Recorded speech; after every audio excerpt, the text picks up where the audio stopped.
Woman says Roy Moore initiated sexual encounter when she was 14 when he was 32. Oh, this is convenient timing. Let's go through.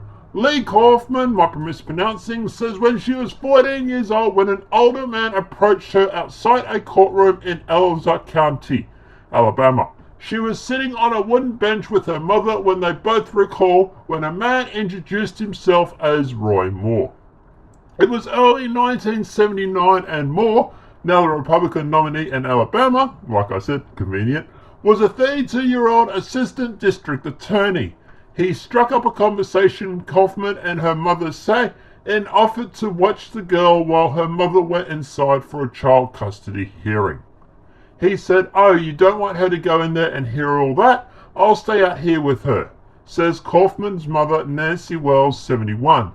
"I thought, how nice for him to want to take care of my little girl." Along with Kaufman, Moore chatted with her and asked for her phone number. She says days later, she said he picked her up around the corner from her house in Gladstone, might be mispronouncing, drove her about 30 minutes to his home in the woods, told her how pretty she was and kissed her. On a second visit, she says he took off her shirt and pants and removed his clothes. He touched her over her bra and underpants, she says, and guided her hands to touch him over his underwear. "I wanted it over with. I wanted out," she remembers thinking. "Please just get this over with. Whatever it is, just get it over." Kaufman says she asked Moore to take her home, and he did. Two of Kaufman's childhood friends said she told them at the time that she was seeing an older man. One of them says Kaufman identified the man as Moore. You remembering something from 30 years ago? Wells says her daughter told her about the encounter more than a decade later, as Moore was becoming more prominent as a local judge. Well, isn't that convenient?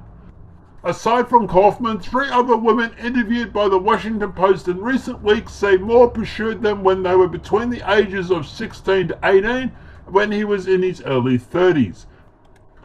Episodes, they say, found them flattering at the time but troubling as they got older.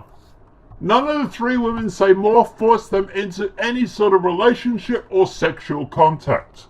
Wendy Miller says that she was 14 when working at Santa's helper at the Gladstone Mall when Moore first approached her, and 16 when he asked her on a date, which her mother forbade.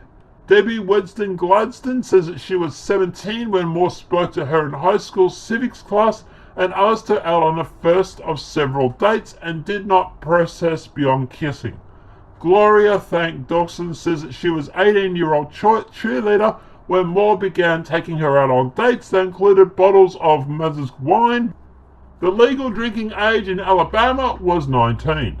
Of the 4 women, the youngest at the time was Kaufman, who is the only one that said she had a sexual contact with Moore that went beyond kissing. She says that they did not have intercourse.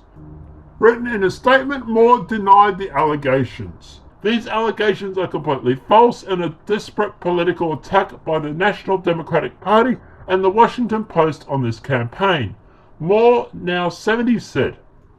The campaign said in a subsequent statement that if the allegations were true, they would have surfaced during his previous campaigns, adding this garbage is the very definition of fake news. After the Post published the story Thursday afternoon, Majority Leader Mitch McConnell had a handful of the other GOP senators saying Moore must step aside if Kaufman's accusations are true. There it is. According to the campaign reports, none of the women have donated or worked for Moore's Democratic opponent. Okay, and I'll put a link to the full article in the comment section below. The thing that I find really interesting is while none of the women have worked for a Democratic Party, after endorsing Democrat in Alabama, Washington Post plans to hit Roy Moore with allegations of inappropriate relations with teenager. Is anyone having a flashback from, to the days of Trump when they tried to do the same thing with him? So what's the relevance of this article? Well, you scroll down to the bottom and the Post is owned by Nash Holdings LLC, a holding company for billion Amazon founder and open borders champion Jeff Bezos. Oh, really? The newspaper formally endorsed Moore's Democratic opponent, Doug Jones, in the Senate race. In a series of articles, Breitbart News has documented Jones's close association with far-left group financed by George Soros that pushes open borders and hosts of radical causes. Now guys, I will put the full links in the description below. Please go and check out the full articles. Obviously, I've just given you the highlights of what I think of the highlights. So, what are my view on all this? So, we have 4 women who have claimed that they have dated Roy Moore. Now, out of those 4 women, 3 of them have reportedly only kissed him. And out of those 3 women that kissed him, 1 of them also had a drink of wine or had some drinks of wine. To be honest, I'm not even worried about that. That's so trivial that seems like filler to me. So let's fuck that off. Forget that. The one that I'm concerned about is this 4th case where he supposedly took this young girl back to his house. Now, the problem I have with this is it happened 35 years ago. All of a sudden, this guy is running for Senate. He's leading in the race. And all of a sudden, the paper that comes out and breaks the story is the Washington Post, which is owned by the Amazon owner who has publicly endorsed his opposition. That in itself is convenient. So a girl has came out saying something happened 35 years ago. I'm presuming there's no witnesses. I'm presuming there's no evidence. And it's just an allegation. And I'm presuming that if Roy Moore was to drop out of the race, that this allegation would soon disappear. Is anyone else having a problem with this? Because I'm having flashbacks to when Trump was running in the politics.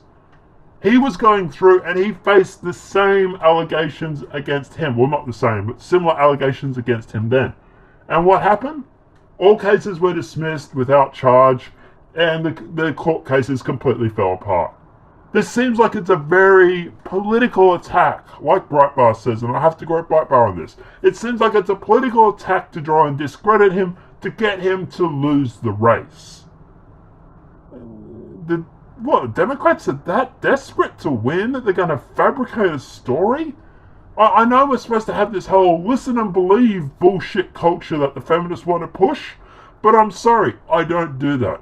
If you have allegations of someone sexually assaulting you or whatnot, give me proof.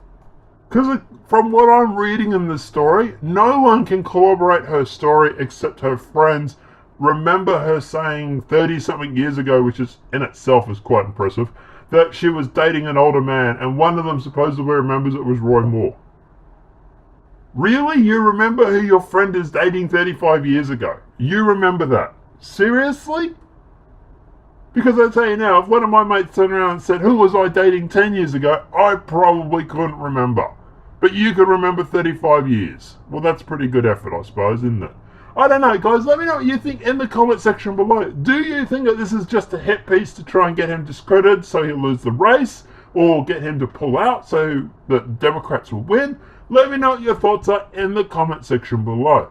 If this video has been helpful, please smack a like. If you're new to the channel, welcome and subscribe. And apart from that, guys, I'll see you in the next demonetized video from YouTube. Have a great day and enjoy.